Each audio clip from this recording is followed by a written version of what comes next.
विद्यार्थियों, कैसे हो? सुप्रभात।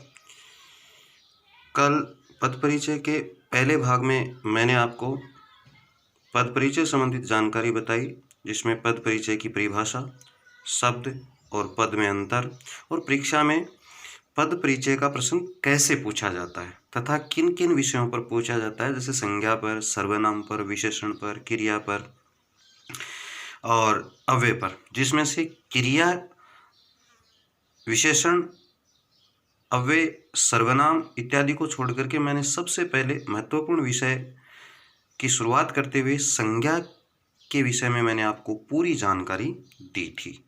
आशा करता हूँ कि वो जानकारी आप हृदयंगम कर पाए होंगे और उसकी अच्छी तैयारी आपने कर ली होगी। अब अगर आपने संज्ञा के विषय में पूरी जानकारी प्राप्त कर ली है तो मैं परीक्षा में जो संज्ञा शब्द का पद परिचय पूछा जाता है उसके विषय में आपसे उदाहरणों के द्वारा इस विषय की पूर्ण तैयारी करवाऊंगा।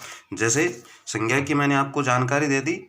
कल मैंने आपको बताया था कि भाई संज्ञा शब्द का पद परिचय देते समय 5 बातें क्या है लिखनी होती है। वो 5 बातें कौन सी? संज्ञा का प्रकार, उसका लिंग, वचन, कारक और क्रिया के साथ उस शब्द का संबंध। ये 5 बातें, यानी संज्ञा शब्द का पद परिचय देना हो तो संज्ञा का प्रकार, उसका लिंग, वचन, कारक, क्रिया के साथ उस शब्द का संबंध, ये 5 बातें क्या है आपको लिखनी होगी। पहचानना होगा कि शब्द संज्ञा का है। अभी हम चर्चा केवल हमने संज्ञा की है, तो इसलिए हम केवल संज्ञा की ही बातें करेंगे, संज्ञा शब्द का पद परिचय देंगे। जैसे मैंने एक उदाहरण यहाँ पर लिखा है, ध्यान से देखोगे कि सर्वजीत ने सर्वश्रेष्ठ खिलाड़ी का पुरस्कार ग्रहण किया। अब इसमें मैंने रेखांकित कर दिया सर्वजीत शब्द को। अब आप जान गए होंगे कि किसी व्यक्ति विशेष का क्या है, ये नाम है, इसलिए सर्वजीत शब्द को आप अलग उतारोगे और वही 5 बातों के आप उत्तर दोगे। कौन कौन से 5 बातें? कि संज्ञा का प्रकार, लिंग, वचन, कारक और इस शब्द का क्रिया के साथ संबंध। तो सर्वजित शब्द को आपने अलग उतारा, ये व्यक्ति विशेष का नाम है, इसलिए आप जानते होंगे इसमें संज्ञा कौन सी होगी? व्यक्तिवाचक संज्ञा होगी। पुल्लिंग है, एक वचन है, कार्य को करने वाला यही है, इसलिए कर्ता कारक है और ग्रहण किया क्रिया का क्या है, ये करता है। समझ गए होंगे भाई। शब्द जो रेखांकित किया गया है वो क्या होना चाहिए? किसी व्यक्ति विशेष, वस्तु विशेष अथवा स्थान विशेष का नाम है तो व्यक्तिवाचक है। समूह का बोध करवा रहे हैं तो वो जातिवाचक है, और भाव, अवस्था, गुण इत्यादि शब्दों का बोध करवा रहे हैं तो वो भाववाचक है।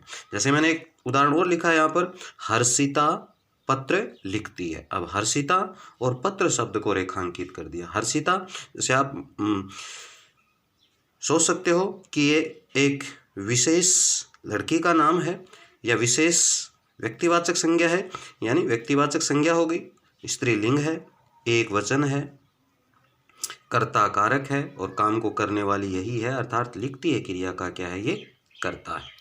अब पत्र कोई विशेष पत्र का नाम नहीं है। किस प्रकार का? कोई शिकायती पत्र लिख रही है, कोई अन्य पारिवारिक पत्र लिख रही है, वो बातों का जिक्र न करके यहाँ पर केवल पत्र एक जाति का ही बोध करवा रहा है, इसलिए जातिवाचक संज्ञा है, पुल्लिंग है, एक वचन है, कर्म कारक है और लिखती है क्रिया का क्या है, ये कर्म है। समझ गए मेरी बात? चलो एक उदाहरण और लेते हैं। जैसे महिलाओं ने बाग में जाकर फूल चुने। मैंने इसमें 3 शब्दों को रेखांकित कर दिया, महिलाओं, बाग और फूल। अब महिलाओं, किसी विशेष महिला का नाम होता तो आप व्यक्तिवाचक लिखते, लेकिन यहाँ पर केवल समूह का बोध है, इसलिए कौन सी संज्ञा होगी? जातिवाचक संज्ञा। शाबाश। स्त्रीलिंग है, बहुवचन है, काम को करने वाली महिलाएं हैं, इसलिए कर्ता कारक है और क्रिया का क्या है, ये कर्ता। ऐसे ही बाग किसी विशेष उपवन का या बाग का नाम नहीं है, इसलिए जातिवाचक संज्ञा है, पुल्लिंग है, एक वचन है, कर्म कारक है और चुने क्रिया का क्या है, ये कर्म है। ऐसे ही फूल किसी विशेष पुष्प का नाम होता कि कमल या अन्य इस प्रकार का कोई नाम होता तब तो वो व्यक्तिवाचक हो जाता। अब तो फूल है सब पूरी जाति का ही बोध करवा ले, इसलिए जातिवाचक संज्ञा होगा, बहुवचन होगा, सॉरी पुल्लिंग होगा, बहुवचन होगा और कर्मकारक है और चुने क्रिया का क्या है ये कर्म। एक उदाहरण और देते हैं, जैसे गांधी जी ने भारत को आज़ादी दिलाई। अब गांधी जी शब्द को रेखांकित कर दूंगा, आप जान जाओगे कि ये व्यक्तिवाचक संज्ञा, लेकिन मैं केवल अन्य शब्दों को रेखांकित कर रहा हूँ, व्यक्ति को छोड़ करके भारत को और आज़ादी। अब भारत विशेष देश का नाम है, इसलिए व्यक्तिवाचक संज्ञा है, एक वचन है, पुल्लिंग है, कर्म कारक है। ये कर्ता तो कौन हो गए उसके, गांधी जी होंगे, कर्म कारक है, दिलाई क्रिया का क्या है ये कर्म। ऐसे ही आज़ादी, अब आज़ादी एक भाव है, इसलिए भाववाचक संज्ञा है, स्त्रीलिंग, एक वचन और दिलाई क्रिया का क्या है ये भी कर्म है। अंतिम उदाहरण, नीता यहाँ 10वीं कक्षा में पढ़ती है। अब नीता शब्द को रेखांकित कर दे तो आप जान जाओगे कि वो व्यक्तिवाचक संज्ञा है, लेकिन मैंने यहाँ पर अलग शब्द को रेखांकित किया है, वो है कक्षा में। अब कक्षा कोई विशेष कक्षा का नाम नहीं है, यहाँ पर 10वीं के भी अलग अलग सेक्शन हो सकते हैं, लेकिन कक्षा का नाम नहीं है, इसलिए जातिवाचक संज्ञा है, स्त्रीलिंग है, एक वचन है, में पे पर अधिकरण कारक की विभक्ति है, इसलिए अधिकरण कारक है और पढ़ती है क्रिया का क्या है ये आधार है। ये जानकारी यानी संज्ञा शब्द का ये जो आप पद परिचय देख रहे हो, ये पद परिचय कल जो मैंने बातें बताई थी पार्ट फर्स्ट में उससे संबंधित है। वो बातें आपके सारी की सारी बातें याद है, तो मैं अपेक्षा करता हूं कि आप इस प्रकार का कोई भी आपसे प्रश्न पूछा जाए आप उसका सुगमता से क्या कर दोगे, उत्तर दे दोगे। समझ गए। अब संज्ञा शब्द का पद परिचय करने के पश्चात मैं आपको बताने जा रहा हूं दूसरा जो अपना टॉपिक है सर्वनाम। सर्वनाम शब्द का पद परिचय देने के लिए सबसे पहले सर्वनाम की भी आपको क्या होनी चाहिए, जानकारी होनी चाहिए। तो चलो इसी संदर्भ में आज थोड़ी थोड़ी व्यवहारिक रूप से मैं सर्वनाम शब्द की जानकारी आपको दे रहा हूँ। संज्ञा के विषय में तो आपने पढ़ा था कि किसी व्यक्ति, वस्तु, दशा, स्थान और भाव के नाम को क्या कह देते हैं, संज्ञा कह देते हैं। लेकिन सर्वनाम क्या है, वाक्य में संज्ञा की पुनरुक्ति को दूर करने के लिए संज्ञा के स्थान पर जिन शब्दों का प्रयोग किया जाता है उसे क्या कहते हैं, सर्वनाम। साधारण भाषा में हम बोलें तो संज्ञा के स्थान पर आने वाले शब्दों को क्या कहते हैं, सर्वनाम कहते हैं। जैसे मोहन बाजार जाता है, मोहन बाजार जाता है, मोहन यहाँ पर संज्ञा है, लेकिन मोहन को हटा करके हम क्या कर दें, वह बाजार जाता है। अब वह मोहन के स्थान पर आ गया, इसलिए वह क्या हो गया, संज्ञा न होकर के सर्वनाम। तो अपनी भाषा में सीधा सा उदाहरण, सीधी सी परिभाषा भी ले सकते हो कि वाक्य में संज्ञा की पुनरुक्ति को दूर करने के लिए संज्ञा के स्थान पर जिन शब्दों का प्रयोग किया जाता है वो सर्वनाम कहलाते हैं। या सीधी सी परिभाषा आप जो पूर्व में पढ़े वो ही याद रख लो कि संज्ञा के स्थान पर आने वाले शब्दों को क्या कहते हैं, सर्वनाम कहते हैं।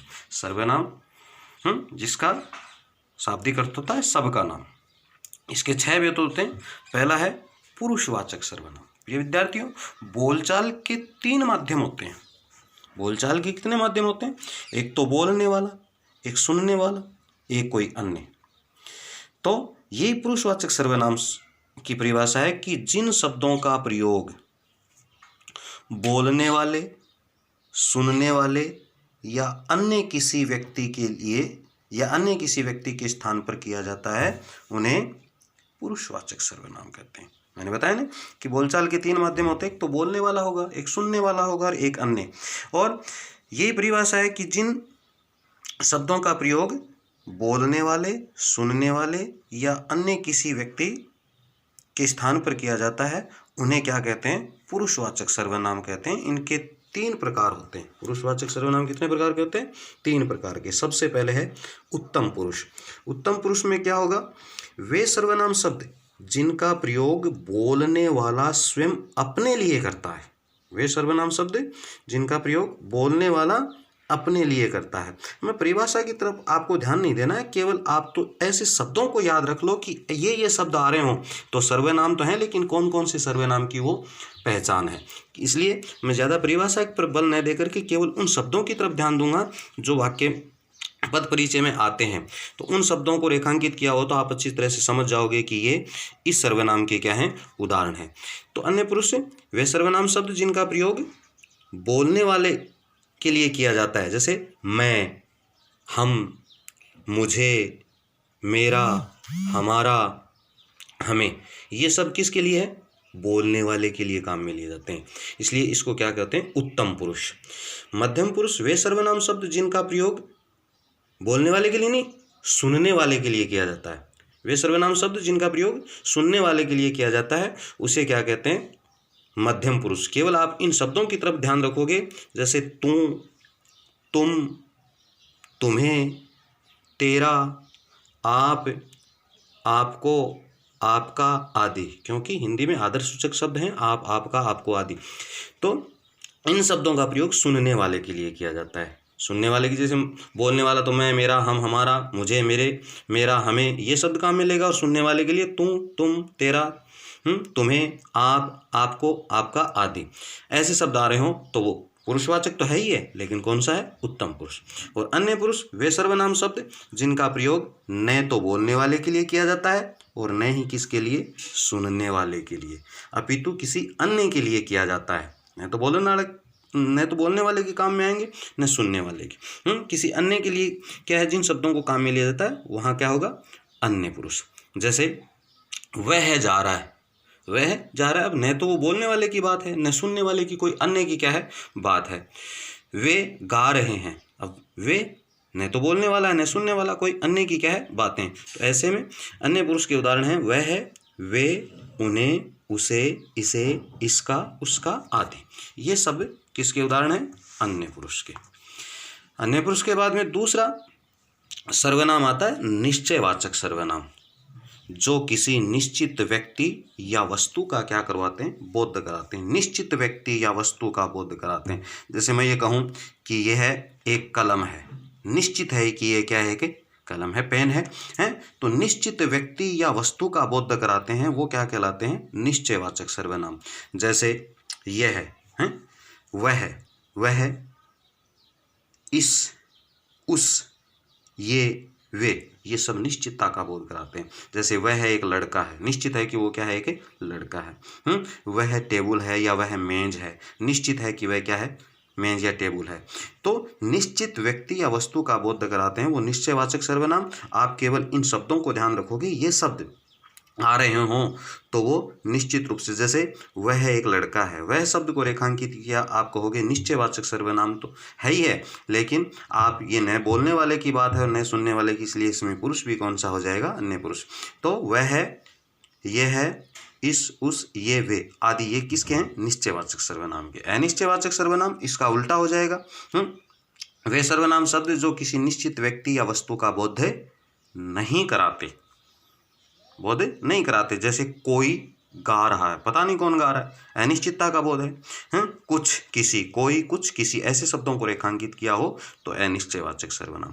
प्रश्नवाचक सर्वनाम वे सर्वनाम शब्द जो केवल प्रश्नों का क्या करवाते हैं, बोध कराते हैं। जैसे कौन, क्या, किसकी, ये ऐसे कुछ शब्द बने हैं, 6 ककार होते हैं।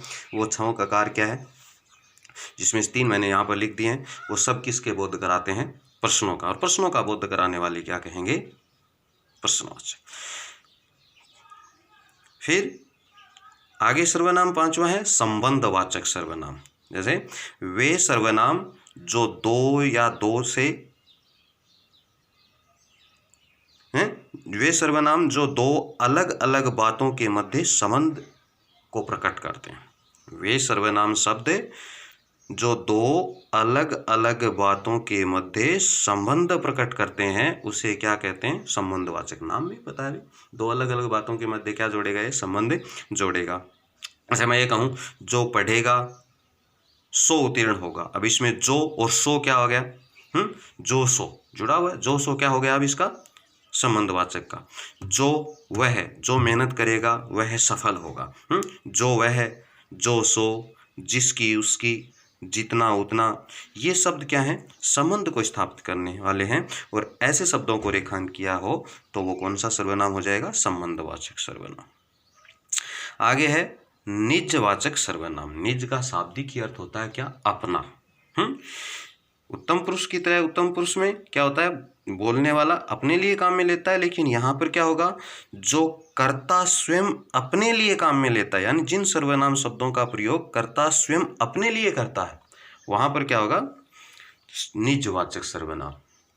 ऐसे में निज कर्ता किन के लिए, कर्ता किसको काम में लेगा? जैसे मैं अपना खाना स्वयं बनाता हूं। मैं तो उत्तम पुरुष हो गया, लेकिन अपना और स्वयं या ये सब क्या है? निजवाचक के। अपना, आप, स्वयं, खुद, ऐसे शब्द आ रहे हो रेखांकित किए हुए, तो वो कौन सा सर्वनाम होगा? निजवाचक सर्वनाम। एक बार पुनः सर्वनाम शब्द की जानकारी मैं आपको दे देता हूं मोटे तौर पर, कि संज्ञा के स्थान पर आने वाले शब्दों को सर्वनाम कहते हैं। थोड़ा सा परिभाषा में मैंने यूं बदल दिया कि वाक्य में संज्ञा की पुनरुक्ति को दूर करने के लिए संज्ञा के स्थान पर जिन शब्दों का प्रयोग किया जाता है उन्हें सर्वनाम कहते हैं। 6 प्रकार के होते हैं पुरुषवाचक सर्वनाम। पुरुषवाचक के 3 उपभेद हैं। उत्तम पुरुष में बोलने वाले अपने लिए जिन शब्दों को काम में लेता है, जैसे मैं, हमें, मुझे, मेरा, हमारा, हमें। अन्य पुरुष में सुनने वाले के लिए जो काम में लिए जाते हैं, तू, तुम, तेरा, तुम्हें, आप, आपको आदि। अन्य पुरुष में न बोलने वाले की बात न सुनने वाले की अन्य की बात होती है, जैसे वह, वे, उसे, इसे, इसका, उसका आदि। निश्चयवाचक सर्वनाम में निश्चित व्यक्ति या वस्तु का बोध होता है और ये शब्द उसमें होते हैं, यह, वह, इस, उस, ये, वे आदि। अनिश्चय में कोई, कुछ, किसी। प्रश्न में कौन, क्या, किसकी। संबंध अलग अलग बातों के मध्य संबंध स्थापित करता है, जैसे जो, वह, जो, सो, जिसकी, उसकी, जितना, उतना। और निजवाचक सर्वनाम में कर्ता के लिए जिन शब्दों को काम में लिया जाता है, जैसे अपना, आप, स्वयं, खुद। ये मैंने सर्वनाम शब्द की आपको जानकारी दी है। ये सर्वनाम शब्द की जानकारी आप नोट कर लेना और इसको याद करोगे। कल सर्वनाम संबंधित भाग 3 में मैं आपको पद परिचय के उदाहरण करके बताऊंगा और आगे का एक टॉपिक फिर से क्लियर कराऊंगा। धन्यवाद।